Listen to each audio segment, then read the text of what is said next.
Hello student, YouTube के हमारे इस चैनल में आप सभी लोगों का स्वागत है। और आज के इस वीडियो लेक्चर में मुझे बताना है कि कल का जो वीडियो लेक्चर था उसमें हमने एक आई एम वेरी सॉरी कि एक जगह हमने थोड़ा सा भूल ये कर दी कि हमें जो रेजिस्टेंस के फार्मूले में वो ई जो ई था उसके स्थान पे ई स्क्वायर होना चाहिए। यानी कि जब हम लोग इस वाले में फार्मूले में ओम का नियम सिद्ध कर रहे थे तो हमने आई के जगह एन ई ए और बी डी के जगह हमने क्या रखा था, ई बी टाउ 2ml ये रखा हुआ था। तो यहाँ से ई और ई स्क्वायर हो जाएगा, यही हमने गलती कर दी। E square A B tau और 2ml होना चाहिए था। जहाँ पे हमने आई वी यहाँ पे लिख दिया था तो 2ml ऊपर हो जाएगा, नीचे एन ई स्क्वायर ए टाउ आई होना चाहिए था। तो आर के स्थान पे हमने यही लिखा था 2ml एन ई स्क्वायर ए टाउ। यहाँ पे थोड़ा सा करेक्शन कर लीजिएगा, जहाँ पे ई है ई स्क्वायर होना चाहिए, ई के जगह क्या होना चाहिए, ई स्क्वायर होना चाहिए। हम जो है यहाँ पे यही भूल कर गए कि हम जो है ई स्क्वायर ना लेके हर जगह ई लिख दिए, तो ई स्क्वायर होना चाहिए। ठीक, तो आप इसको सुधार लीजिए। इसके लिए आई एम वेरी सॉरी कि हमने वहां पे ध्यान नहीं दे पाया। चलिए इसको मिटा दें, आप लोग इसको प्लीज सुधार कर लीजिएगा। ई के स्थान पे ई स्क्वायर कर लीजिएगा, सब सही है।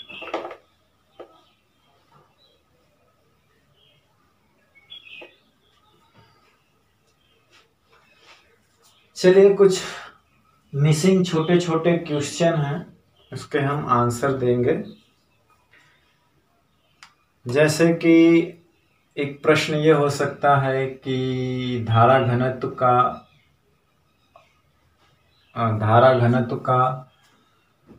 अनुगमन वेग से संबंध का सूत्र लिखिए। तो जैसे क्वेश्चन है, धारा घनत्व व अनुगमन वेग में संबंध का सूत्र लिखिए। ठीक, और धारा घनत्व की दिशा बताइए।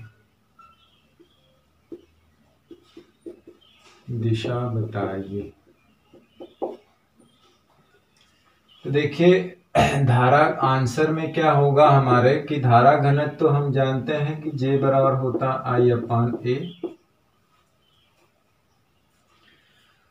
और I बराबर जानते हैं हम होता है NEA मुक्त इलेक्ट्रॉन मॉडल के अनुसार VD। तो अब यहाँ पे क्या करना है, I की वैल्यू रख देना है। तो यहाँ से A कैंसिल हो जाएगा तो J बराबर हो जाएगा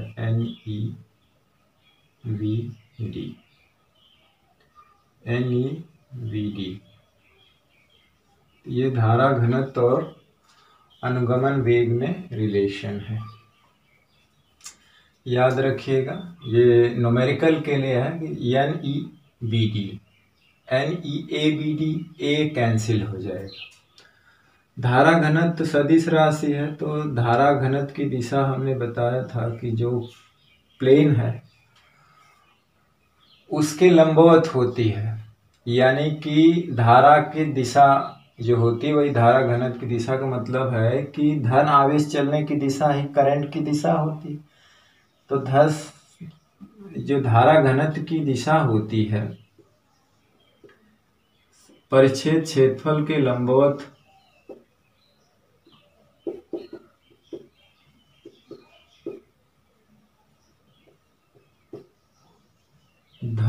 आवेश या वही धारा की दिशा, करंट की डायरेक्शन होती है, धन आवेश के चलने की दिशा में होती है, के चलने की दिशा में होती है। तो ये छोटा छोटा क्वेश्चन कुछ है, हम लोग देख लेते हैं, फिर बड़े क्वेश्चन की ओर आएंगे। तो ये था धारा घनत्व अनुगण वेग में संबंध का सूत्र और धारा घनत्व की दिशा। तो धारा घनत्व की दिशा परिच्छेद क्षेत्रफल के लंबवत धन आवेश के चलने की दिशा में होती है। धारा घनत्व जो होता है वो चालक के किसी बिंदु का विलक्षणी गुण होता है। ठीक, तो आप इसे स्क्रीनशॉट ले लीजिए या इसे नोट कर लीजिए, फिर हम चलते हैं कुछ छोटे और क्वेश्चन के पास। यह अभी जगह है, 1 मिनट यहाँ पे हम लिख लेते हैं। जैसे ये चीज़ें हैं, वैसे नोट में ही लिख लीजिए। ये कुछ मिसिंग हो गया था हमसे कल, कि अल्फा जो प्रतिरोध ताप गुणांक था, प्रतिरोध ताप गुणांक, प्रतिरोध ताप गुणांक का जो मात्रक होता, हालांकि हमने वहां बताया था प्रति डिग्री सेल्सियस होता है।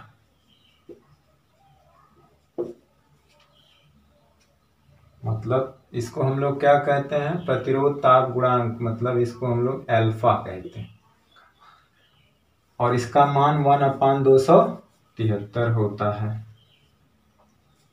धातुओं के लिए अल्फा का मान धनात्मक होता है तथा अर्धचालक कुचालकों के लिए अल्फा का मान क्या होता है, ऋणात्मक। मतलब है कि ताप बढ़ने पर धातुओं का प्रतिरोध घटता है, बढ़ता है, अर्धचालकों और कुचालकों का घटता है। अर्धचालकों और कुचालकों का क्या होता है, घटता है। तो प्रतिरोध ताप गुणांक मतलब धातुओं के लिए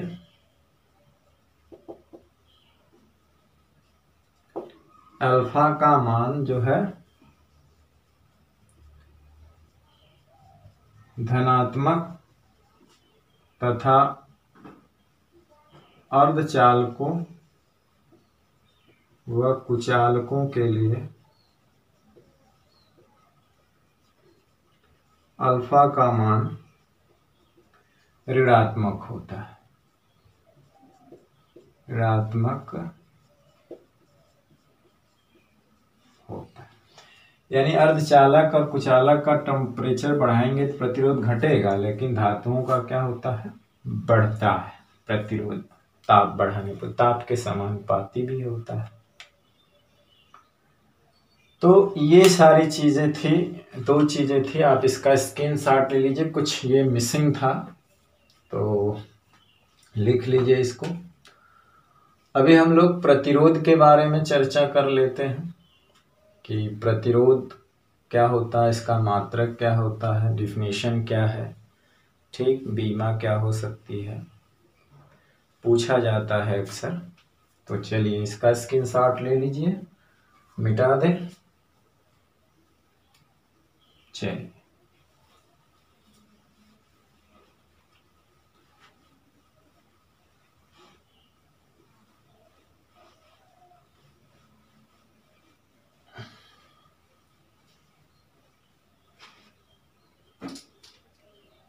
चालक का प्रतिरोध,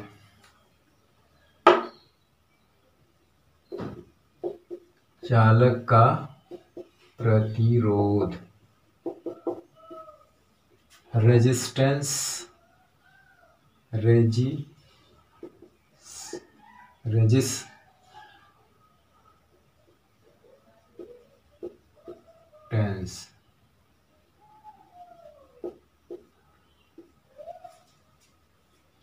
इसको हम R से दिखाते हैं। तो चालक का प्रतिरोध मतलब किसी चालक का वह गुण होता है, किसी चालक का वह गुण, किसी चालक का वह गुण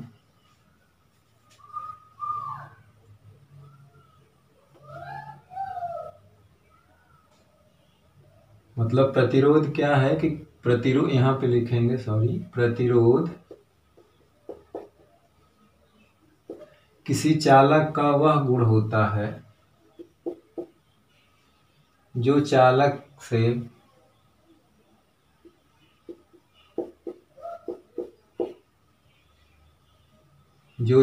से धारा प्रवाहित या आवेश प्रवाहित होने में रुकावट पैदा करता है, रुकावट डालता है। यानी कि किसी चालक से होकर धारा प्रवाह में चालक द्वारा डाली गई रुकावट को ही चालक का प्रतिरोध कहते हैं। तो प्रतिरोध किसी चालक का वह गुण है जो चालक से धारा प्रवाहित होने में रुकावट डालता है। ठीक, या अवरोध उत्पन्न करता है। रुकावट डालता है या रुकावट उत्पन्न करता है। तो चालक से धारा प्रवाहित होने में रुकावट उत्पन्न करता है, ठीक, या आवेश प्रवाह में रुकावट उत्पन्न करता है। तो किसी चालक का वह गुण जिसके कारण आवेश प्रवाह में चालक द्वारा रुकावट डाली जाती है या उत्पन्न की जाती है, तब वो प्रतिरोध क्या होता है? वो चालक का गुण होता है जो आवेश के प्रवाह में रुकावट पैदा करता है, रुकावट डालता है। यानी कि चालक से धारा प्रवाहित होने में रुकावट डालता है। ठीक, और उसकी जो डिफिनेशन होती है चर्चित, वो होती है, ये तो जनरल बात हो गई। डिफिनेशन ये है फॉर्मूला के रूप में, किसी चालक का प्रतिरोध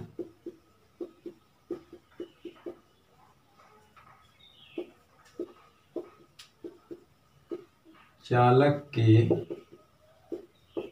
सिरों पर लगाए गए विभवांतर V तथा चालक से प्रवाहित धारा I के अनुपात के बराबर होता है। चालक से प्रवाहित धारा I के अनुपात के बराबर होता है, अर्थात R बराबर होगा B/I। ये प्रतिरोध की यही परिभाषा ट्रू है। कोई भी चालक हो, उसके सिरों पर विभवांतर देख लीजिए, उसके कारण उसमें जो धारा बह रही है, दोनों का अनुपात ही उस चालक का प्रतिरोध होगा। हालांकि हर चालक के लिए R का मान तो बदलता रहता है। R का मान तो चालक के लिए, अलग अलग चालकों के लिए R अलग अलग होता है, तो हमेशा कांस्टेंट नहीं रहता है। जैसे ओम का नियम में क्या होता है, ओम के नियम में R कांस्टेंट होता है, लेकिन हमेशा कोई जरूरी नहीं है कि R कांस्टेंट हो। ये ओम का नियम यही कहता है, जहाँ पे R क्या होता है, कांस्टेंट हो। तथा हर केस में R कांस्टेंट नहीं होता, R बदलता भी रहता है। लेकिन किसी भी चालक का अगर हमें प्रतिरोध चाहिए, तो उस चालक के सिरों का विभवांतर देख लीजिए, उसके कारण उसमें बहने वाली धारा का अनुपात लेंगे तो वो उसका प्रतिरोध ही देगा। तो किसी भी चालक का हमें प्रतिरोध चाहिए तो उसके सिरों पर एक विभवांतर बैटरी लगाइए, और उसके सिरों पर विभवांतर देख लीजिए और उसमें धारा देख लीजिए, दोनों का अनुपात ले लीजिए, उस चालक का प्रतिरोध पता हो जाए। तो चालक के प्रतिरोध की यही डिफिनेशन जो है ट्रू है, और यही सटीक परिभाषा है। तो इसका जो मात्रक होगा वोल्ट पर एम्पियर, या इसी को हम लोग क्या कहते हैं, ओम कहते हैं।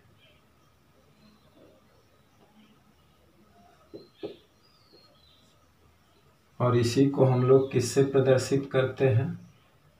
ओमेगा से, और इस अक्षर से ओमेगा द्वारा प्रदर्शित किया जाता है।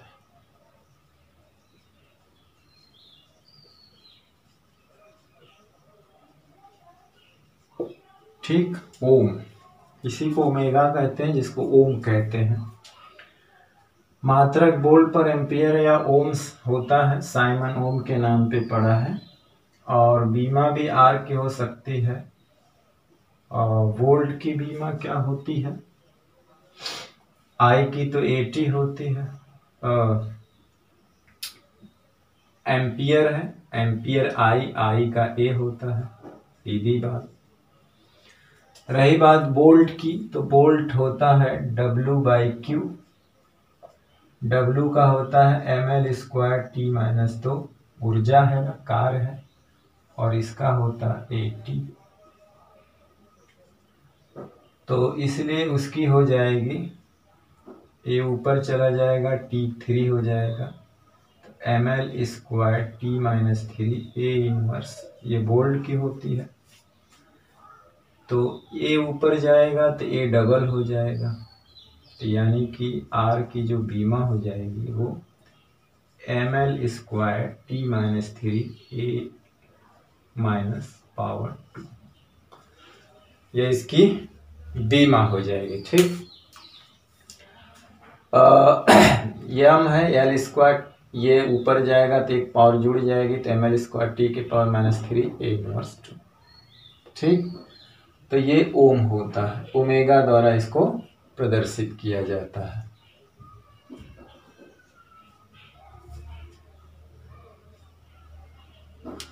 तो प्रतिरोध चालक का गुण होता है जो आवेश प्रवाह में रुकावट डालता है।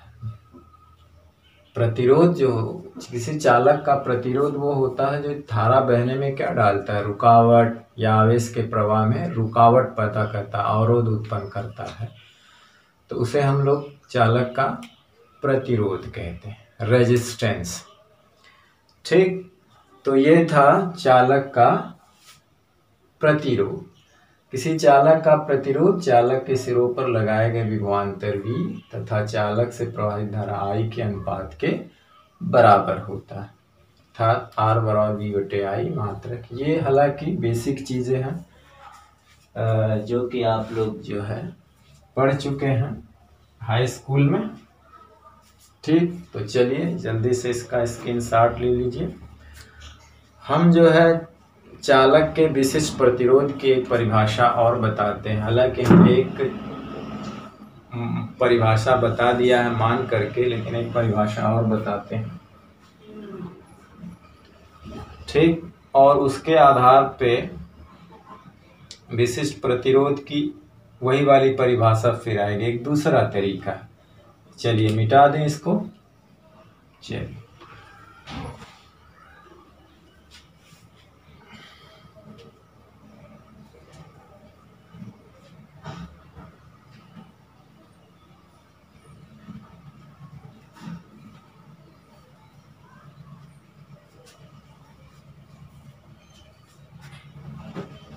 जैसे है इसमें कि किसी चालक के पदार्थ के विशिष्ट प्रतिरोध से क्या समझते हैं?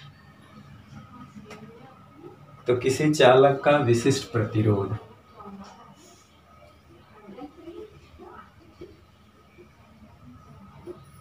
चालक का विशिष्ट प्रतिरोध, जिसको हम लोग क्या कहते हैं?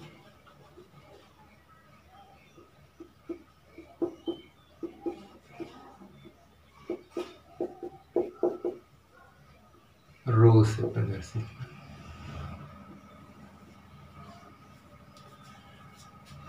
अभी हम लोग ओम के नियम का एक दूसरा फॉर्म देखेंगे। तो किसी चालक के किसी बिंदु पर जो इसकी जो एक डिफिनीशन होती है E/J होता है। किसी चालक के किसी बिंदु पर वैद्युत क्षेत्र की तीव्रता E तथा उस बिंदु पर धारा घनत्व जे, धारा घनत्व जे, ई तथा धारा घनत्व जे के अनुपात को कहा जाता है। तो किसी चालक के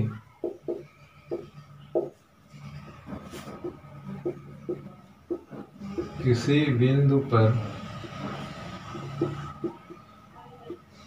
विद्युत क्षेत्र की तीव्रता E तथा धारा घनत्व J के अनुपात को चालक के पदार्थ का विशिष्ट प्रतिरोध कहते हैं।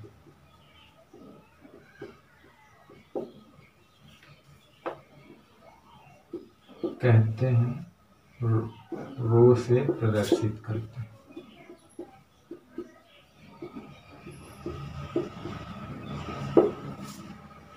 ठीक। तो किसी चालक के किसी बिंदु पर विद्युत क्षेत्र की तीव्रता E तथा उसी बिंदु पे धारा घनत्व J के अनुपात को चालक के पदार्थ का विशिष्ट प्रतिरोध कहते हैं। इस प्रकार रो बराबर हो गया E/J, अथवा इसी को हम लोग मैग्नीट्यूड में लिखें तो सिंपली E/J। अब रो की परिभाषा डिफिनीशन, ये रियल में डिफिनीशन रो की ये है, और ये हमने जो कल दिया था वो भी डिफिनीशन है, लेकिन वो डिफिनीशन एजम्पशन पे है, जब हम प्रतिरोध के टर्म में है। वो डिफिनीशन क्या है? प्रतिरोध के टर्म में है। और रियल में डिफिनीशन जो है धारा घनत्व की ये है, विशिष्ट प्रतिरोध की E/J। E/J को ही हम लोग धारा घनत्व कहते हैं। इसे हालांकि धारा घनत्व का जो मात्रक होता है वो क्या होता है? Ampere per metre square. अगर इसको भी हम करेंगे, इसका जो मात्रक आएगा वो क्या आएगा? ओम मीटर आएगा, ओम मीटर। इसका मात्रक रखेंगे तो हमें ओम मीटर ही मिलेगा। ठीक। अब इससे हम इस वाले फार्मूले पे इससे भी जा सकते हैं और यहाँ से वो वाली डिफिनीशन दे सकते हैं। हालांकि हम यहाँ पे आकर के इसकी डिफिनीशन दे चुके हैं, और एक चीज़ हमने वहाँ मिस कर दिया था, उसके लिए सॉरी, कि आप E के स्थान पे E² लिखिएगा।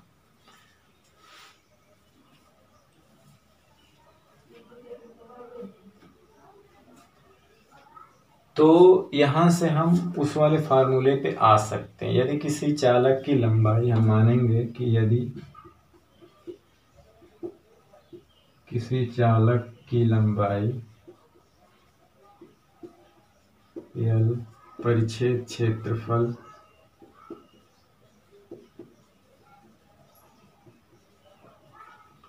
A है,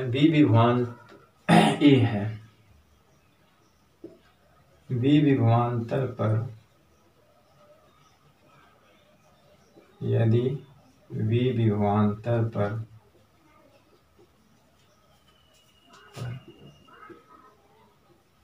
I धारा चालक से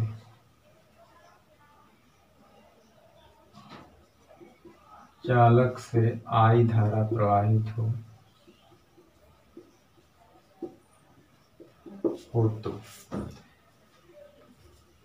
तो चालक के किसी बिंदु पर विद्युत क्षेत्र की तीव्रता क्या हो जाएगी? तो चालक के किसी बिंदु पर विद्युत क्षेत्र की तीव्रता क्या हो जाएगी? E बराबर V/L, धारा घनत्व J बराबर क्या हो जाएगा? I/L होगा। अब रो बराबर होता है E/J, E की वैल्यू है V/L, J की वैल्यू I/A। अब यहाँ से देखिए तो V/I हो जाएगा, A ऊपर चला जाएगा, V/I ए, नीचे यल हो जाएगा। इसी को हम लोग आर कहते हैं, आर की परिभाषा में भी दिखाया था। तो रो बराबर हो जाएगा आर ए बटे एल। तो रो का मान यही आया हुआ था पीछे। अब यहाँ से रो की परिभाषा मात्रक, मात्रक तो हमने लिख दिया था, इसकी परिभाषा भी दे दिया था। मतलब कि यदि ए बराबर 1 एल बराबर 1 तो रो बराबर ऐसा हमने परिभाषा इसका दिया था कि किसी चालक के एकांक क्षेत्र, एकांक लंबाई के तार का जो प्रतिरोध होता है वो चालक के विशिष्ट प्रतिरोध के बराबर होता है। किसी चालक के एकांक लंबाई और एकांक परिच्छेद क्षेत्रफल वाले तार का जो प्रतिरोध होता है वो चालक के विशिष्ट प्रतिरोध के बराबर होता है, ऐसा हमने बताया है नीचे। अरे पीछे हमने ऐसा बता दिया है, तो हम यहीं पे छोड़ रहे हैं कि उसे 2 बार लिखने की क्या जरूरत। हमारे कहने का मतलब है कि यहाँ तक हम इस तरह से भी पहुँच सकते हैं और मुक्त इलेक्ट्रॉन मॉडल के आधार पे भी पहुँच सकते हैं और रो के डिफिनेशन से भी पहुँच सकते हैं वहाँ तक। ठीक, तो हम जो है रो के डिफिनेशन से भी वहाँ पहुँच सकते हैं। और इसका मात्रक जो है ओम मीटर होता है, वहाँ पे निकाला गया है। रियल में रो की डिफिनेशन ये है, और वो वाली जो डिफिनेशन ये एजम्पशन पे है, मान करके। जब ए और एल 1 मानेंगे तब रो बराबर है। और जानते हैं कि रो जो है पदार्थ का गुण होता है, चालक जिस पदार्थ का बना होता है उसका गुण होता है, चालक का गुण नहीं होता है। किसी चालक का अगर वो बदल दिया जाए, क्या नाम है, लंबाई बदल दिया जाए, उसकी एरिया बदल दिया जाए, तो उसका रो नहीं बदलता है।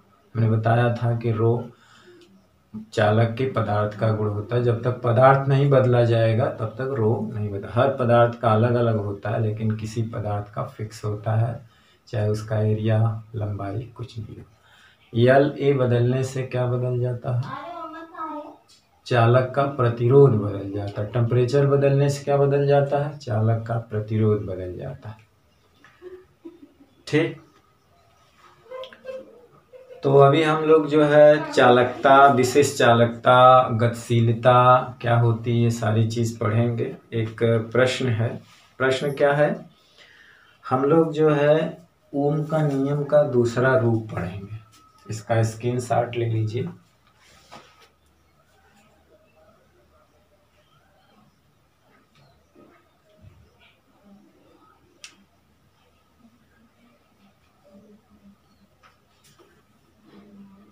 चलिए मिटा दें। तो रो की परिभाषा E बटे जे होती है। अब एक आती है इसी की विशिष्ट चालकता।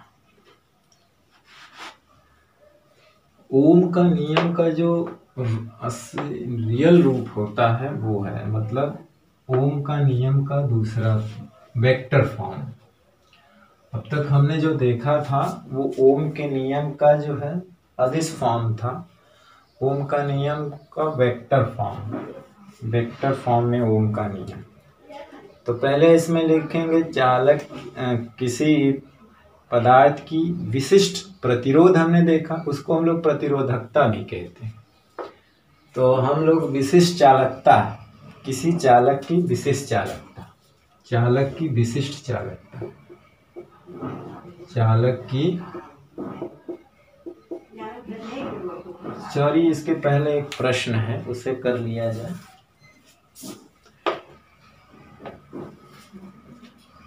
प्रश्न यह है कि किसी पदार्थ की प्रतिरोधकता इतनी ओम मीटर है, तो इस कथन से क्या समझते हो? क्वेश्चन है, किसी चालक की प्रतिरोधकता 2×10⁻³ ओम सेंटीमीटर है।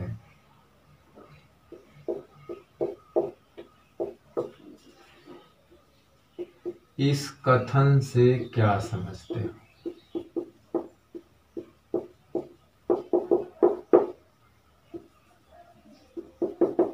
किसी चालक की प्रतिरोधकता इतनी है तो इस कथन से क्या समझते हैं? तो इस कथन से क्या मतलब है कि इस कथन का तात्पर्य है कि 1 सेमी लंबाई के और 1 वर्ग सेमी क्षेत्रफल वाले चालक तार का प्रतिरोध कितना होगा? इतना ओम होगा। कितना ओम होगा? किसी चालक का एक तार ले लिया जाए जिसकी लंबाई 1 सेंटीमीटर हो और उसका अनुप्रस्थ क्षेत्रफल कितना हो? 1 वर्ग सेमी। अगर यही ओम मीटर लिखा होता है यहाँ पे तो कहा जाता है कि किसी चालक के तार का की लंबाई क्या हो? 1 सेंटीमीटर हो और उसका अनुप्रस्थ 1 मीटर हो, अनुप्रस्थ क्षेत्रफल क्या हो? 1 वर्ग मीटर हो, तो चालक का प्रतिरोध इतना ओम होता है। तो इसका तात्पर्य है कि लिखेंगे कि इसका तात्पर्य है कि 1 सेमी लंबे व 1 वर्ग सेमी क्षेत्रफल वाले तार का प्रतिरोध 2×10⁻³ ओम होगा।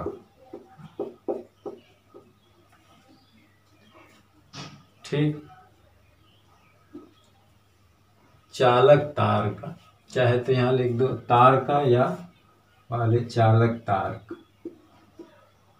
तो वो तार चालक ही रहेगा, कुचालक नहीं।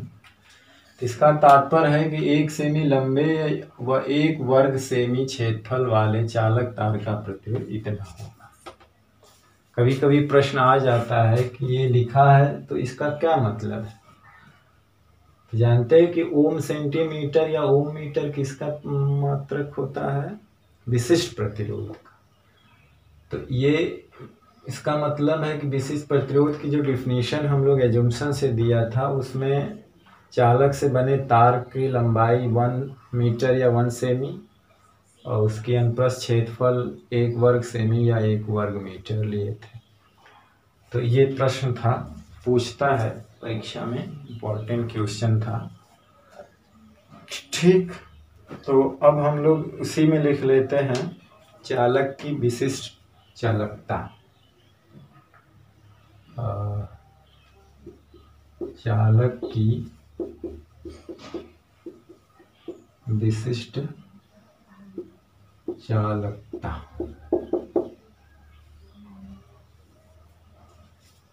जिसको हम लोग सिग्मा से प्रदर्शित करते हैं। तो ये जो है ना, किसी चालक की विशिष्ट प्रतिरोध के व्युत्क्रम के बराबर होती है।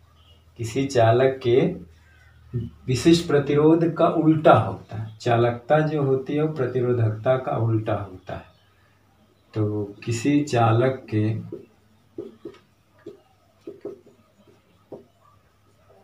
विशिष्ट प्रतिरोध के व्युत्क्रम को चालक की चालकता या विशिष्ट चालकता कहते हैं। चालक की विशिष्ट चालकता कहते हैं। इसे सिग्मा से प्रदर्शित करते हैं।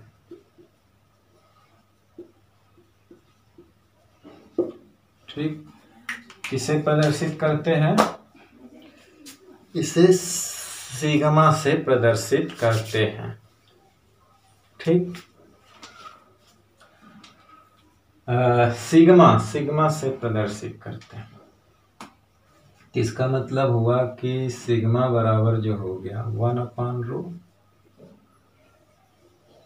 मात्रक क्या हो जाएगा? उसी का उल्टा ओम इनवर्स मीटर इनवर्स। ठीक, ओम इनवर्स और मीटर इनवर्स। अब है ओम का नियम वेक्टर, ओम का वेक्टर रूप, ओम के नियम का वेक्टर रूप, ओम के नियम का वेक्टर रूप। वेक्टर रूप में कह लीजिए, वेक्टर रूप में ओम का नियम, ओम का नियम वेक्टर रूप में, या वेक्टर रूप में ओम का। ठीक, तो जाहिर सी बात है कि रो बराबर हम लोग जानते होता है ई बटे जे, तो यहां से सिग्मा बराबर हो जाएगा 1 बटे ई बटे जे, यानी कि जे बटे ई, जे बटे ई हो जाएगा, तो यहाँ से जे बराबर हो जाएगा सिग्मा ई, तो ये भी होता है और ये भी, तो ये वेक्टर फॉर्म में। तो ओम का नियम जो है ये वेक्टर फॉर्म में, यहाँ से हम ये वाला फॉर्मूला पता प्राप्त कर सकते हैं। ठीक, तो वेक्टर रूप में ओम का नियम ये होता है, ये भी क्या है, ओम का नियम है लेकिन वेक्टर रूप में है। ठीक ना, वेक्टर फॉर्म में ये ओम का नियम।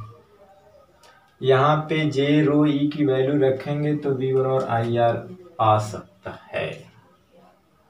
ठीक, तो वो ये ओम का नियम है वेक्टर फॉर्म में। ठीक, और विशिष्ट चालकता होती है 1 बटे रो, विशिष्ट चालकता क्या होती है, 1 बटे रो होती है। ठीक, अब हम लोग पढ़ते हैं चालकता। चालक ये थी विशिष्ट चालकता, हम अब पढ़ेंगे चालकता। तो चालकता जो होती है वो प्रतिरोध का उल्टा होता है। चालकता किसकी उल्टी होती है, प्रतिरोध की। ठीक, तो इसका स्क्रीनशॉट ले लीजिए, हम मिटा देते हैं इसको। मात्रक क्या हो जाएगा, ओम इनवर्स मीटर इनवर्स, ये वेक्टर फॉर्म में ओम का नियम।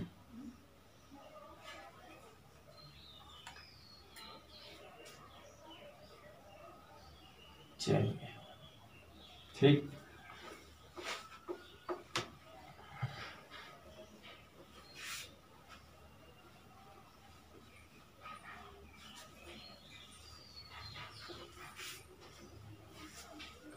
अब है चालक की चालकता, कंडक्टेंस यानी चालकत्व।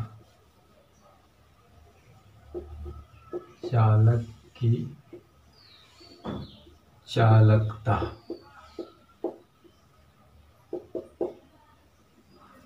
इसको कंडक्टेंस, इसको जी से प्रदर्शित करते हैं, कैपिटल, कोई भी अक्षर दे सकते हैं इसको। कंडक्टेंस ऑफ कंडक्टर, इसको चालकत्व तो भी कहते हैं, या चालक की चालकता। और वो क्या थी, विशिष्ट चालकता थी। तो ये उस प्रतिरोध की उल्टा होगी। किसकी उल्टा होगी, ये प्रतिरोध की उल्टा होगी। मतलब किसी चालक के प्रतिरोध के व्युत्क्रम को, यानी 1/r को, किसी चालक के प्रतिरोध के व्युत्क्रम को चालक की चालकता कहते हैं। इसे जो है कैपिटल जी से प्रदर्शित करते हैं। इसे फिक्स अक्षर नहीं है, अतः जी बराबर हो जाएगा 1/r। मात्रक क्या हो जाएगा, ओम इनवर्स, अथवा इसको हम लोग लिख सकते हैं ओम इनवर्स, या इसी को महो कहा जाता है, महो कहते हैं। ठीक,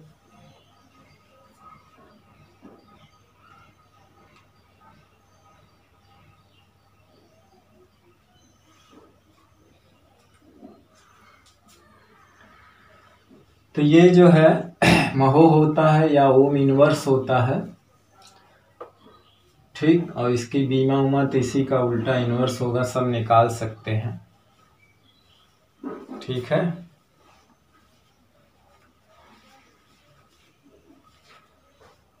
तो अब हम लोग पढ़ते हैं गतिशीलता। मुक्त इलेक्ट्रॉन की जो है गतिशीलता, एक हेडिंग है जो छूट गई थी, उसको पढ़ा देना चाहिए था। मुक्त इलेक्ट्रॉन की गतिशीलता मतलब मोबिलिटी।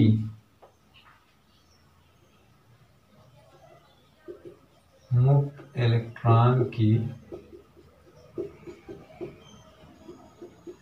गतिशीलता।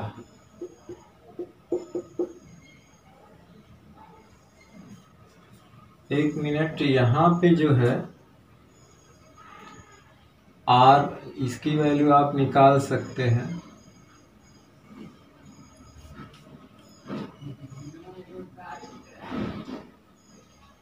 सिग्मा की और जी की, आर की वैल्यू आप रो की वैल्यू रख करके जी और सिग्मा की वैल्यू निकाल सकते हैं। जैसे आर की वैल्यू क्या होती है 2 ml n² a टाउ, तो इसका उल्टा जी बराबर ये हो जाएगा n² a टाउ 2 ml। ठीक, उसी तरह से रो की वैल्यू भी इस फॉर्म में निकाल लेंगे।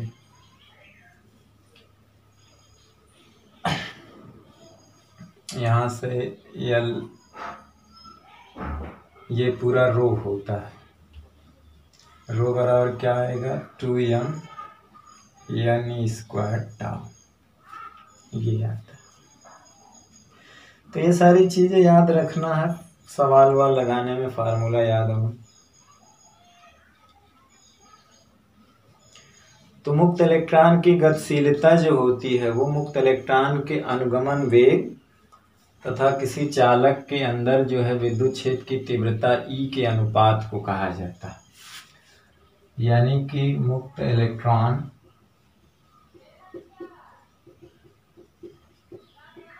के अनुगमन वेग, गमन वेग, मुक्त इलेक्ट्रॉन के अनुगमन वेग Vd तथा चालक के अंदर विद्युत क्षेत्र की तीव्रता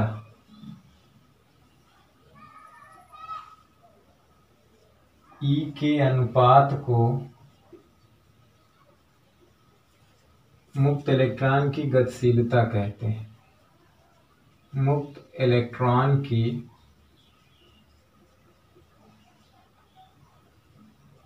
गतिशीलता कहते हैं, इसे म्यू से प्रदर्शित करते हैं, इसे प्रदर्शित करते। तो म्यू बराबर हो जाएगा Vd/E।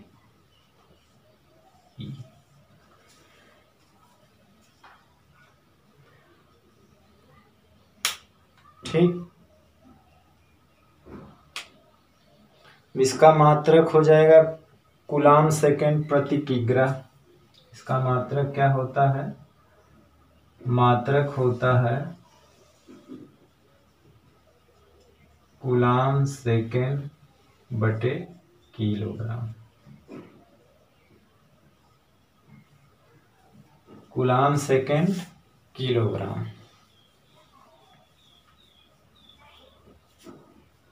ठीक, इसका मात्रक होता है। अब Vd का मात्रक मीटर पर सेकेंड होता है और E का मात्रक होता वोल्ट पर मीटर या न्यूटन पर कूलाम होता है। सबको मूल मात्रक में चेंज करेंगे तो हमें मिलेगा कूलाम सेकंड पर किग्रा, कूलाम सेकंड पर किग्रा मिलेगा। और यहाँ से इसकी अगर हम बीमा देखें तो देखिए किलोग्राम नीचे है तो यह इनवर्स हो जाएगा। कूलाम 80 होता है तो वहाँ पे हम ए लिख देंगे, टी लिख देंगे, सेकंड का टी ही होता है। तो क्या मिल जाएगा हमें, मिल जाएगा एम इनवर्स, एल तो होता नहीं है, वो एल के लिए 0 रहेगा और टी के पावर 2 ए, ये मिल जाएगा इसकी जो है बीमा मात्रक कूलाम सेकंड पर किग्रा। आप इसका मात्रक रखिए, ई का मात्रक रखिए और मूल मात्रक के रूप में रखेंगे तो कूलाम सेकंड पर किग्रा आएगा। तो मुक्त इलेक्ट्रॉन का अनुगमन वेग चालक के अंदर विद्युत क्षेत्र की तीव्रता का जो अनुपात होता है, यानी कि तीव्रता के परिमाण का अनुपात जो होता है, यानी उसको परिमाण, ये मैग्नीट्यूड रहेगा, वेक्टर फॉर्म में नहीं है। तो या आप कह लीजिए कि मुक्त इलेक्ट्रॉन के अनुगमन वेग चालक के अंदर विद्युत क्षेत्र की तीव्रता के परिमाण ई, यहाँ पे शायद एक वर्ड जोड़ लीजिए परिमाण, या नहीं जोड़ेंगे तब भी कोई बात नहीं है, ई के अनुपात को मुक्त इलेक्ट्रॉन की गतिशीलता कहते हैं। तो ये छोटी छोटी डिफिनीशन है, छोटे छोटे टर्म हैं जो कि अक्सर एक आध नंबर में पूछ दिया जाता है, तो इसीलिए जो छोटे छोटे टर्म था उस पर आज वीडियो लेक्चर है। चालकता हो गई आपकी, विशिष्ट चालकता हो गई, गतिशीलता हो गई, ओम के नियम का वेक्टर फॉर्म हो गया, विशिष्ट प्रतिरोध की डिफिनीशन जो है E/J होता है, विद्युत क्षेत्र की तीव्रता और धारा घनत्व का अनुपात, ये हो गया। तो ये छोटे छोटे जो मिसिंग टर्म थे उस पे ये चीज़ें आई। ठीक, तो इसका आप स्क्रीनशॉट ले लीजिए। इसके बाद हम लोग चलते हैं ओमी अनोमी चालक किसे कहते हैं, उदाहरण देना है, इसमें प्रमुख अंतर क्या है, अक्सर ये भी पूछा जाता है। ठीक,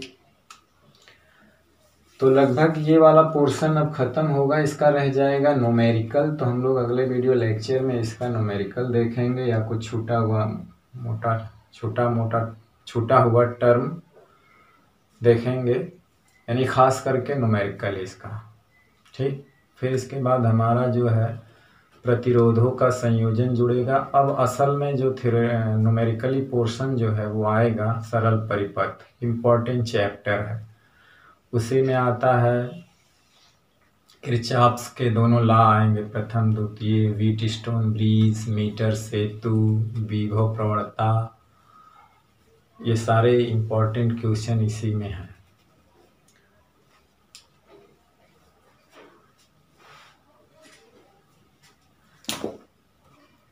प्रतिरोध का वेरिएशन, ये सब चीज़ आएगा। अभी कॉन्सेप्ट वाली चीज़ आगे आने वाली है, इसमें धारिता से रिलेटेड भी चीज़ें आएंगी जो आप लोग धारिता में पढ़ चुके हैं, सही बहु वही आएगा, बस यहाँ पे प्रतिरोध रहेगा, वहाँ पे सीधा धारिता थी। चलिए मिटा दें इसको।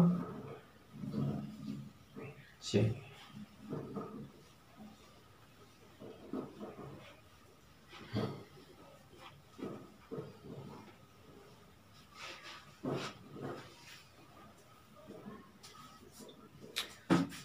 अब एक प्रश्न है कि ओमी अनओमी चालक किसे कहते हैं, उदाहरण, इसमें इनके उदाहरण दीजिए, इनके प्रमुख अंतर लिखिए।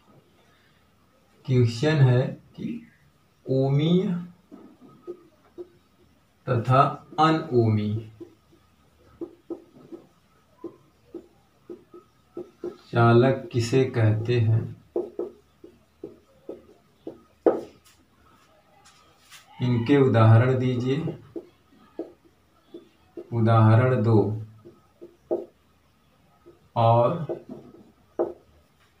इनमें प्रमुख अंतर लिखो, इनमें प्रमुख अंतर लिखो। ठीक,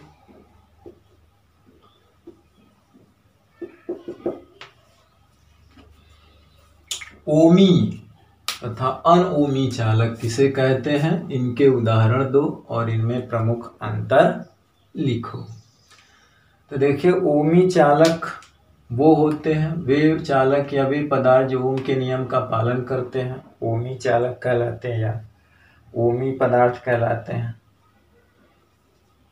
ठीक, तो और जो नहीं करते हैं वो नहीं कहलाते, अनोमी कहलाते हैं। बहुत सिंपल बात लिखेंगे कि वे पदार्थ जो ओम के नियम का पालन करते हैं,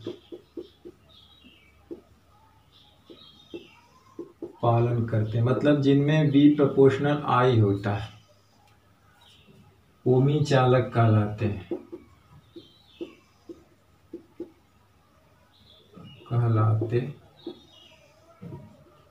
अब जैसे कौन होता है, धातुएं, बल्ब का तंतु, बल्ब का तंतु, जो बल्ब का तंतु होता है। अब रही बात अनओमी, ये ओमी था। दूसरा है कि वे पदार्थ या वे चालक जो ओम के नियम का पालन नहीं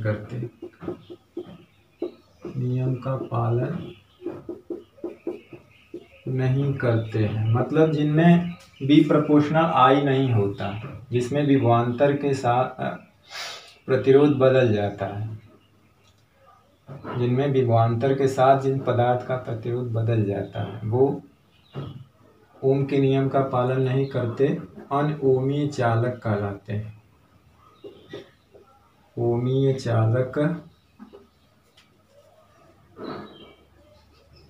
कहलाते हैं। ये जैसे है टार्च का बल्ब है,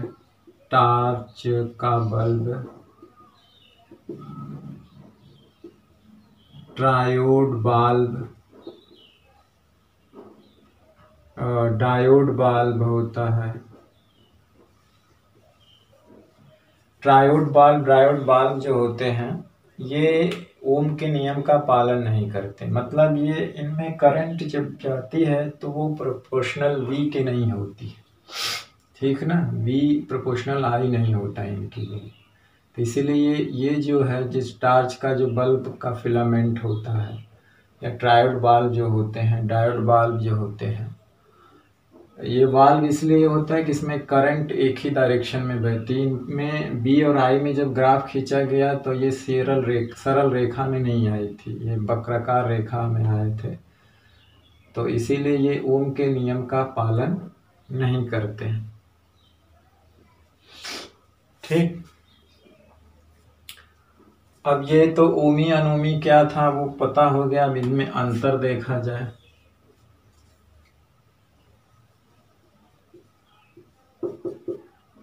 पहला अंतर क्या है, इसमें क्या होता है, ओमी चालक में क्या होता है, विभवांतर के साथ प्रतिरोध परिवर्तित नहीं होता, यानी ओमी चालक का प्रतिरोध विभवांतर के साथ परिवर्तित नहीं होता है। ओमीय चालक का प्रतिरोध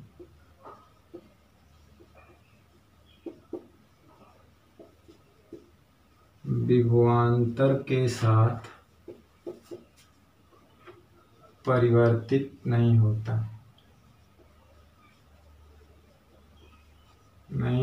है,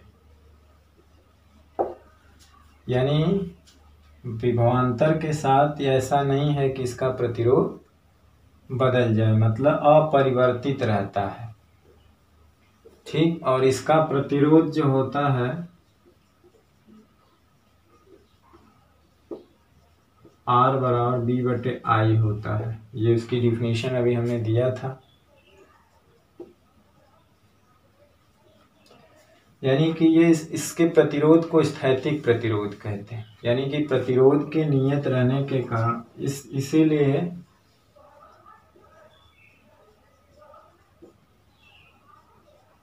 इसके प्रतिरोध को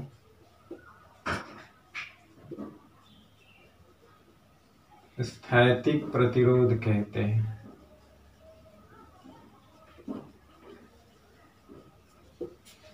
मतलब ये चेंज नहीं होता विभवांतर के साथ। ठीक,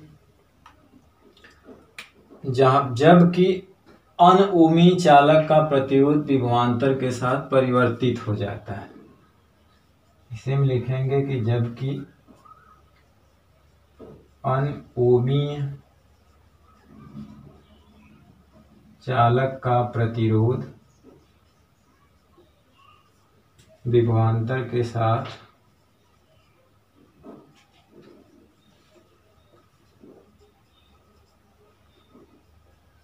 परिवर्तित हो जाता है।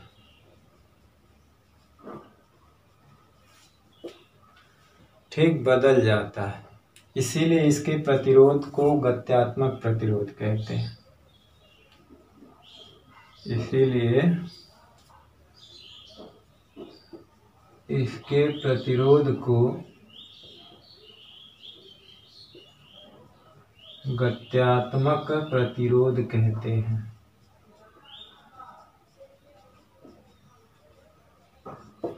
इसके प्रतिरोध को क्या कहते हैं? गत्यात्मक प्रतिरोध कहते हैं। इसीलिए इसके प्रतिरोध को गत्यात्मक प्रतिरोध, डायनेमिक या काइनेटिक प्रतिरोध, डायनेमिक प्रतिरोध कहते हैं। तो गत्यात्मक प्रतिरोध जो होता है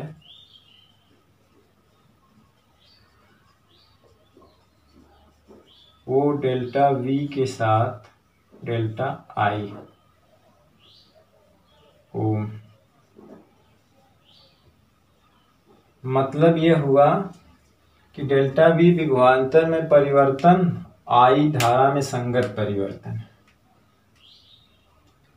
यानी कि R का मान चेंज हो जाता है, V में परिवर्तन और संगत धारा में परिवर्तन। अनुपात में परिवर्तन नहीं होता है। इसमें जो है अनुपातिक रूप से परिवर्तन नहीं होता। विभवांतर ज़्यादा परिवर्तित कर दें, हो सकता है करंट कम परिवर्तित, या विभवांतर कम परिवर्तित में ही धारा ज़्यादा परिवर्तित हो जाए। तो डेल्टा V परिवर्तन के संगत धारा में परिवर्तन डेल्टा I होता है। तो गत्यात्मक प्रतिरोध कहते हैं, इसलिए कि इसका प्रतिरोध विभवांतर के साथ बदल जाता है। और ओमी वाले का क्या होता है? परिवर्तन, विभवांतर बढ़ाते जाते हैं तो प्रतिरोध कांस्टेंट बना रहता है, वो नहीं बदलता है। ठीक, तो इसका स्क्रीनशॉट ले लीजिए। अभी इसका अंतर और भी है ग्राफ में कि ओमी चालक के लिए VI का ग्राफ सरल रेखा होता है, जबकि अनओमी चालक के लिए वक्राकार होता है। तो जल्दी से इसका स्क्रीनशॉट लीजिए।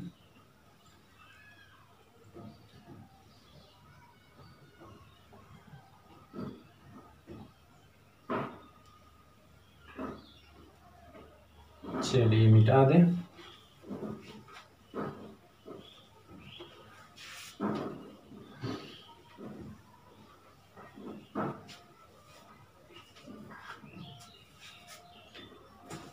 अब इसमें एक दूसरा अंतर है, ये है कि ओमी चालक के लिए V व I के बीच ग्राफ सरल रेखा होता है,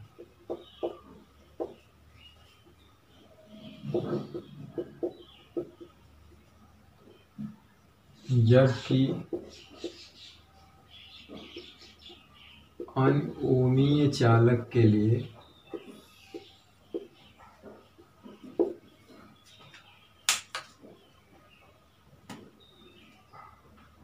V व I के बीच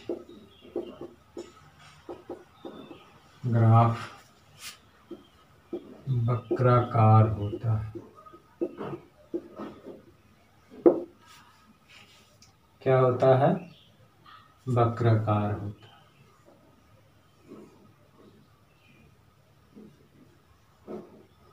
V I के बीच ग्राफ, इसमें जो है सीधी रेखा होती है, ये ओमी हो गया। और अनओमी में क्या होता है?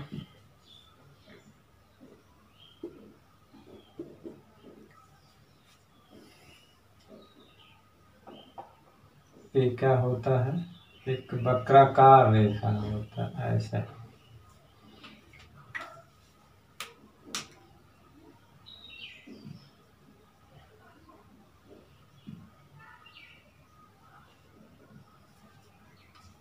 ये होता है अनओमी। हम बी और इधर करके आई इधर करके भी खींच सकते हैं। ठीक, ऐसा भी ग्राफ हो सकता है। ये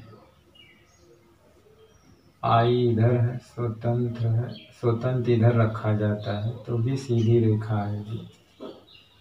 और इसके लिए अगर हम आई इधर लें और वी इधर लें तो भी इसी तरह का आएगा। थोड़ा सा ग्राफ जो है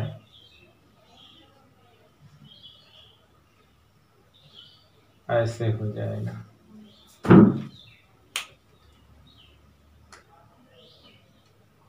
यानी यहाँ खाल है तो ऊंच कर दीजिए, जहाँ यहाँ ऊंच है तो वहाँ खाल कर दीजिए।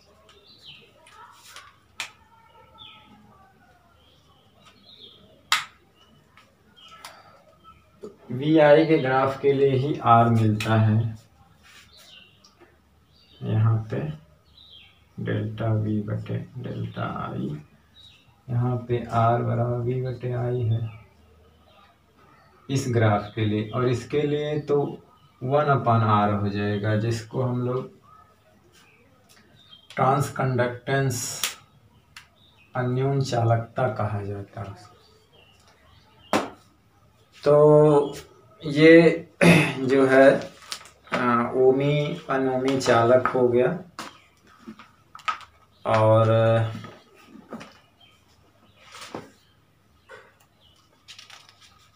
जो है उनमें अंतर हो गया और उदाहरण हो गया। हमारा प्रश्न था कि ओमी अनोमी चालक क्या किसे कहते, उदाहरण दो, इनमें प्रमुख अंतर लिखो। तो दो प्रमुख अंतर हो गए, उनकी परिभाषा होगी बहुत ही सिंपल वर्ड में। ठीक, अब एक इसमें सिंपल क्वेश्चन और देख लिया जाए। वो है कि किसी चालक, एक परिभाषा मतलब है कि किसी चालक में के सिरों पे बी विभवांतर पे अगर उसमें आई धारा या क्यू आवेश प्रवाहित हो रहा है तो उसके प्रवाहित होने में व्यय ऊर्जा, व्यय शक्ति और उत्पन्न ऊष्मा के लिए व्यंजक प्राप्त करना। हालांकि ये परीक्षा में नहीं पूछा जाता है, लेकिन इसका जो फार्मूला है उस पे न्यूमेरिकल आता है। तो ये न्यूमेरिकल के लिए फार्मूला बेस्ट है। ठीक, और इसमें जो चीज़ें छोटी मोटी होंगी वो चीज़ें जो है वो आगे पढ़ लिया जाएगा हम लोग न्यूमेरिकल में। तो इसके अगले वीडियो लेक्चर में जो छोटा मोटा रहेगा वो रहेगा, और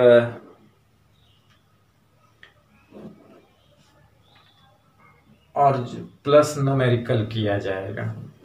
ठीक, अब जितना 1.5 घंटे में न्यूमेरिकल हो जाए उतना किया जाएगा। तो इसका स्क्रीनशॉट ले लीजिए।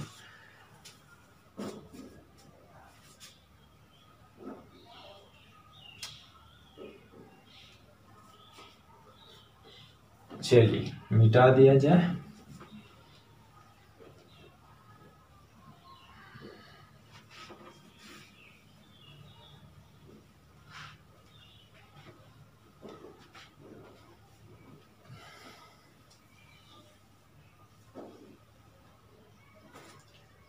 इसमें एक प्रश्न है कि किसी चालक तार में बी विभवांतर पे आई धारा टी समय तक प्रवाहित करने में, किसी चालक तार में, क्वेश्चन है, क्वेश्चन बना के लिख दीजिए, आंसर देने में अच्छा रहेगा कि किसी चालक तार में बी विभवांतर पर आई धारा टी समय तक प्रवाहित होने में व्यय ऊर्जा, शक्ति तथा उत्पन्न ऊष्मा का सूत्र प्राप्त कीजिए। प्राप्त कीजिए। ठीक, प्रश्न यही है कि किसी चालक तार में V विभवांतर पर I धारा T समय तक के लिए बहती है तो कितनी ऊर्जा व्यय होती है, शक्ति क्या होती है, व्यय शक्ति, और व्यय शक्ति के साथ साथ ऊष्मा जो उत्पन्न होती है। तो अगर किसी चालक में I धारा T समय तक प्रवाहित हो तो चालक में प्रवाहित आवेश क्या हो जाएगा। अगर किसी चालक में यदि किसी चालक में I धारा T समय तक प्रवाहित हो तो चालक से प्रवाहित आवेश क्या हो जाएगा। Q बराबर जानते हैं I गुणे T, इतना कूलम।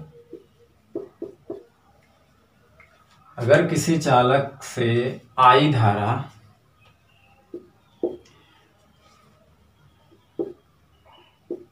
T समय तक प्रवाहित हो तो चालक से प्रवाहित आवेश Q बराबर I गुणे T होगा। ठीक, तो B विभवांतर को पे इस आवेश को प्रवाहित करने में किया गया कार्य या उसी को व्यय ऊर्जा कहते हैं। B विभवांतर पर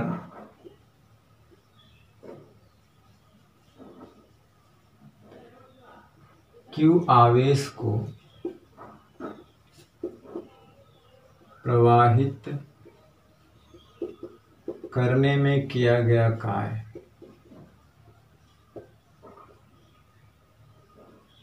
या अथवा इसी को हम लोग क्या कहते हैं, व्यय ऊर्जा। W बराबर हो जाएगा Q गुणे B।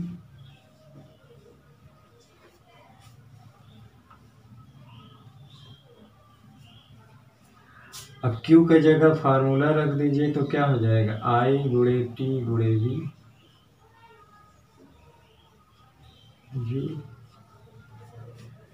किया गया कार्य QB होता है ना, बैटरी द्वारा यही कार्य किया जाता है। बैटरी Q आवेश को प्रवाहित होने में कितना कार्य करती है। B विभवांतर की बैटरी हो, Q आवेश को फ्लो कराना हो तो बैटरी कितना काम करेगी, QB। और Q बराबर क्या होता है, IT। ये मतलब I धारा T समय तक प्रवाहित हो तो कितना आवेश बहेगा, I गुणे T। V विभवांतर है तो ये जूल हो जाएगा। ठीक, तो ये नंबर 1 हो गया। अब यहाँ पे ओम का नियम लगा दीजिए। ओम के नियम से यहाँ हो जाएगा VIT। तो ओम का नियम होता है V बराबर IR। तो जहाँ V है वहाँ IR रख दीजिए तो क्या मिलेगा, I स्क्वायर RT।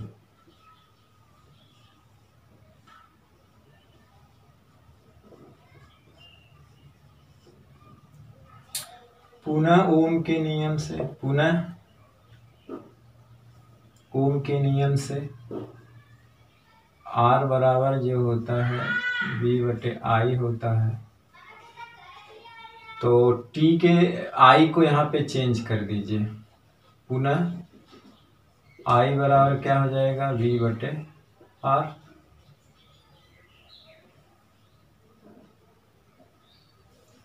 तो यहाँ पे क्या रखा जाएगा I के जगह, तो V square R square R गुणे T। तो हो जाएगा V स्क्वायर, एक R कट जाएगा, बटे R गुणे T। इन तीनों का यूज करके आप किया गया कार्य निकाल सकते हैं। प्रश्न था कि किसी चालक तार में B विभवांतर पे I धारा T समय तक प्रवाहित होने में व्यय ऊर्जा क्या निकालना है, व्यय ऊर्जा शक्ति उत्पन्न ऊष्मा का सूत्र प्राप्त कीजिए। ठीक है ना, व्यय शक्ति। तो हमने कहा कि किसी चालक में अगर I धारा T समय तक बहती है तो चालक से प्रवाहित आवेश Q बराबर क्या होगा, I गुणे T। और इस B विभवांतर पे इसी आवेश को बहाने में बैटरी कितना काम करेगी, QV। तो क्यू की वैल्यू रख दी, एक तो ये है। अब ओम का नियम लगा करके एक बार वी का चेंज कर दीजिए, एक बार आई को, तो ये दोनों फार्मूला मिल जाएगा। ठीक, अब हम लोग जो है चलते हैं व्यय शक्ति के ऊपर। इसका स्क्रीनशॉट ले लीजिए, मिटा दो इसको। ये सारे फार्मूले केवल न्यूमेरिकल में काम आएंगे। ठीक, और ये चीज हाई स्कूल में तो है, एक बार पढ़ा हुआ है, आप लोगों ने इस फार्मूले से परिचित। चलिए मिटा देते हैं।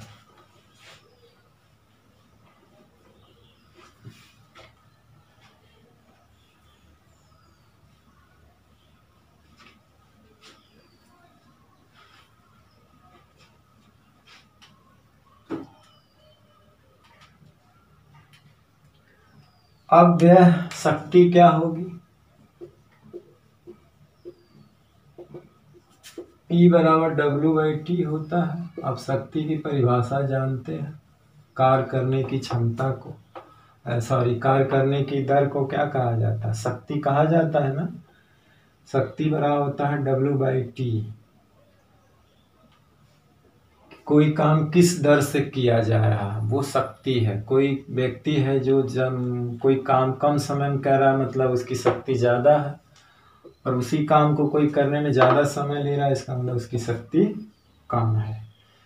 तो काम करने की दर को बताता है कि काम जल्दी हो रहा है या लेट हो रहा है, कि दर क्या है, यानी कि वो शक्ति को बताता है। जिसकी शक्ति अधिक रहे वो जल्दी जल्दी कर लेगा, और जिसकी शक्ति कम रहेगी वो कम करेगा। तो कार्य करने की क्षमता को कार्य करने की दर को क्या कहा जाता है? शक्ति कहा जाता है।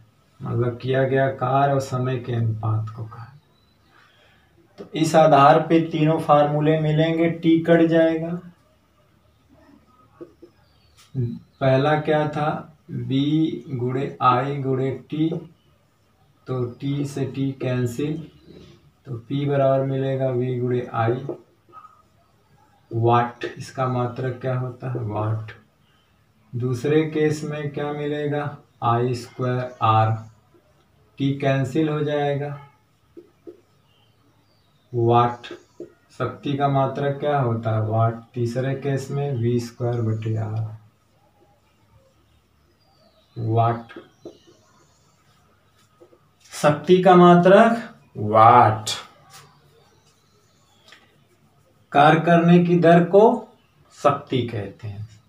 शक्ति का मात्रक वाट, का मात्रक क्या होता है? वाट। व्यय ऊष्मा, अब जानते हैं ऊष्मा को H या Q से दिखाते हैं, है ना।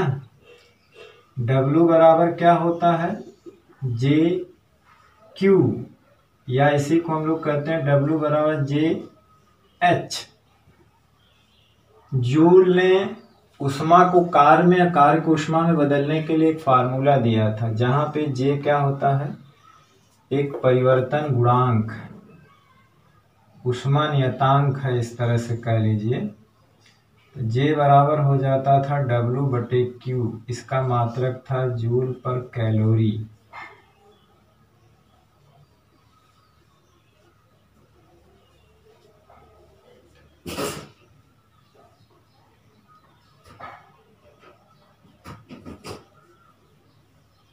ऊष्मा का मात्रक क्या होता है? कैलोरी होता है। ठीक, तो हो जाएगा जूल पर कैलोरी। तो J से अगर हम लोग भाग दे देंगे तो J की वैल्यू जो होती है ना 4.2 होती है, या इसी ये होती है 18 होती है जूल।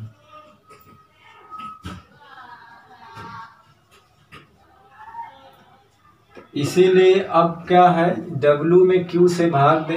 अब हमको H चाहिए तो W में Q से J से भाग दे देंगे। ऊष्मा, उत्पन्न ऊष्मा क्या होगी? H या Q बराबर हो जाएगा W बटे J।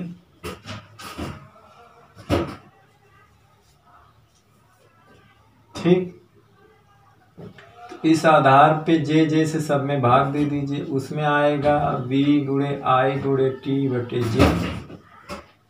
एक रिजल्ट ये बनेगा। दूसरा बन जाएगा आई स्क्वायर आर टी बटे जे।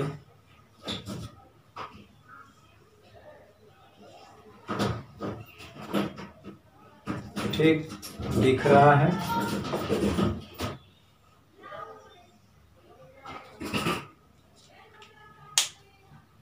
और तीसरा क्या बन जाएगा, वी स्क्वायर क्या था, वी स्क्वायर टी बटे आर जे।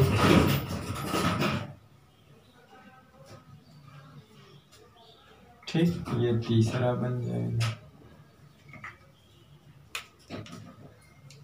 तो जे से भाग दे देंगे तो वो ऊष्मा में बदल जाएगा, कैलोरी में बदल जाएगा। ऊष्मा का मात्रक कैलोरी होता है, कार्य का मात्रक जूल होता है। तो जूल को कैलोरी में और कैलोरी को जूल में बदलने का ये जो जे है, ये परिवर्तक गुणांक है, गुणक है, एक तरह से कोफिशिएंट है। ठीक है, 4.2 से अगर हम W में भाग दे देंगे तो वो उसमें ऊष्मा में चेंज होगा।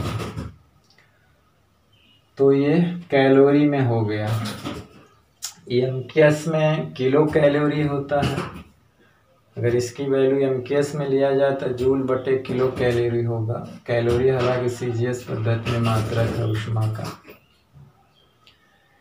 ठीक, तो ये अब वहाँ पे ये किस जूल में रखना है, कैलोरी में रखना है, किस में रखना है, वो न्यूमेरिकल में पता चलेगा कि कोई चीज़ किस में दे रखी है। ठीक, तो ये था फार्मूला बेस्ड है। ये देखिए, पावर वी आई होता है, आई स्क्वायर आर होता है। इन दोनों पावर और करंट निकालने के लिए इन दोनों फार्मूलों का यूज करते हैं, और व्यय पावर निकालने के लिए इसका यूज हमेशा करते हैं। आई स्क्वायर आर टी से हमेशा व्यय ऊष्मा निकाला जाता है। तो जो हम न्यूमेरिकल करवाएंगे तो कुछ टिप्स बताएंगे कि सॉल्व कैसे करना है। अभी हमें इसमें बल्ब के बारे में पढ़ना है। हालांकि आगे अभी लंबा प्रोसेस और लंबा चैप्टर है, इसमें का बहुत सारे कॉन्सेप्ट हैं और बहुत अच्छे अच्छे डिफिनीशन हैं और अच्छे न्यूमेरिकल भी हैं और अच्छे थ्योरेटिकल सवाल भी हैं। तो आज का जो है वीडियो लेक्चर बस यहीं समाप्त करते हैं। और आज का जो वीडियो लेक्चर था वो छोटे छोटे क्वेश्चन मिले जुले और मिसिंग क्वेश्चन पे था, जो कि अब पूरा हो गया है। अब आगे हम लोग इसका कुछ न्यूमेरिकल देख लेंगे। फिर हम लोग कम्बिनेशन ऑफ प्रतिरोध, मतलब है कि रेजिस्टेंस का कम्बिनेशन सीरीज और पैरेलल पढ़ेंगे, और बाकी आगे प्रतिरोध का परिवर्तन पढ़ेंगे। उसकी लंबाई 1 दूनी 2 गुनी 3 गुनी कर दिया जाए, क्षेत्रफल बढ़ा दिया जाए, अगर उस तार का रेडियस 1 गुना 2 गुना 3 गुना कर दिया जाए तो रेजिस्टेंस पे परिवर्तन कैसे होता है, लंबाई और एरिया के हिसाब से रेजिस्टेंस में क्या परिवर्तन होता है। तो इस तरह के बहुत सारे आगे कॉन्सेप्ट मिलेंगे जिसको हम लोग बड़े आराम से अब धीरे धीरे पढ़ेंगे। तो आज का वीडियो लेक्चर हम बस अब यहीं समाप्त करते हैं। अगले वीडियो लेक्चर में एक महत्वपूर्ण टॉपिक क्या और न्यूमेरिकल के साथ मिलेंगे। तब तक आप लोग पढ़ते रहिए, पढ़ाई करते रहिए, खूब प्रैक्टिस करते रहिए, बड़े ईमानदारी से अपनी परीक्षा की तैयारी करते रहिए। ये आपके पास एक महत्वपूर्ण और इम्पॉर्टेंट टाइम है। आप स्टूडेंट हैं, इसीलिए आपका काम है पढ़ना। इसलिए ज़्यादा से ज़्यादा आप अपना समय पढ़ाई और स्वास्थ्य पे उपयोग करिए। तो चलिए फिर मिलते हैं अगले टॉपिक में न्यूमेरिकल के साथ। तब तक के लिए पढ़ते रहिए। All the very best. Thank you very much.